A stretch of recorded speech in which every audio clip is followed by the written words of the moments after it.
દુનિયાની સૌથી મોટી પાર્ટી ભાજપના 12મા રાષ્ટ્રીય અધ્યક્ષ બન્યા નીતિન નવીન। ભાજપના વરિષ્ઠ નેતા અને પ્રધાનમંત્રી નરેન્દ્ર મોદી સહિત પાર્ટી નેતાઓની ઉપસ્થિતિમાં ભાજપ મુખ્યાલય ખાતે યોજાયો ભવ્ય કાર્યક્રમ।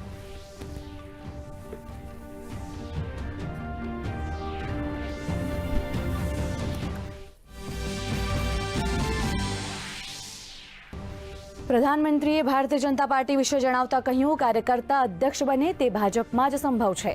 ભાજપે શૂન્યથી શિખર સુધીની સફર જોઈ છે। ભાજપમાં અધ્યક્ષ બદલાયા છે પણ આદર્શ નહીં।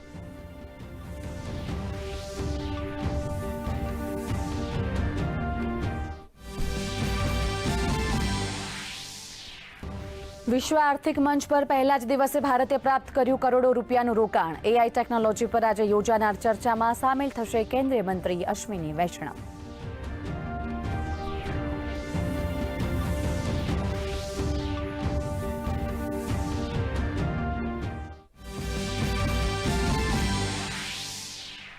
ગુજરાત હવે વિશ્વસ્તરીય નવીનતા સર્જનાર રાજ્ય બનવાની દિશામાં વધી રહ્યું છે આગળ।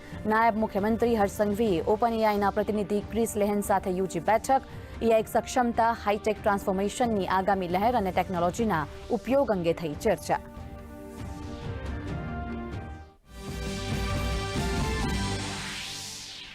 ચંડોળા અને ઈસનપુર બાદ વટવામાં અમદાવાદ મ્યુનિસિપલ કોર્પોરેશનનું મેગા ડેમોલિશન। 3 કલાકમાં 450 દબાણો હટાવાયા।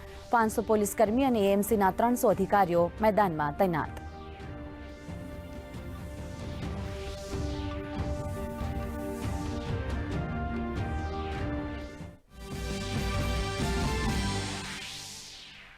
અમરેલીમાં રખડતા શ્વાનનો આતંક। છેલ્લા 2 દિવસમાં અલગ અલગ વિસ્તારમાં 45 લોકો શિકાર થતા સિવિલ હોસ્પિટલમાં અપાઈ સારવાર। વિસ્તારમાં ભયનો માહોલ તો તંત્ર દ્વારા લેવાયા સાવચેતીના પગલાં।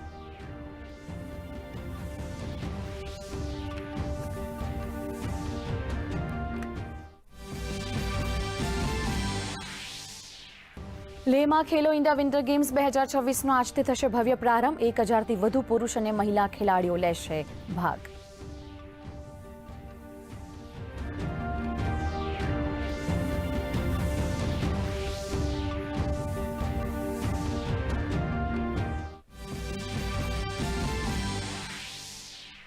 અને ટ્રમ્પના વધારાના ટેરિફની પડોજળ વચ્ચે હવે બોન્ડ યીલ્ડે માથું ઉંચકતા શેર માર્કેટમાં મંદીનો પવન ફૂંકાઈ રહ્યો છે। સેન્સેક્સમાં 500 અંકનો કડાકો છે તો નિફ્ટી પણ 25,400 સુધી ગગડ્યો છે।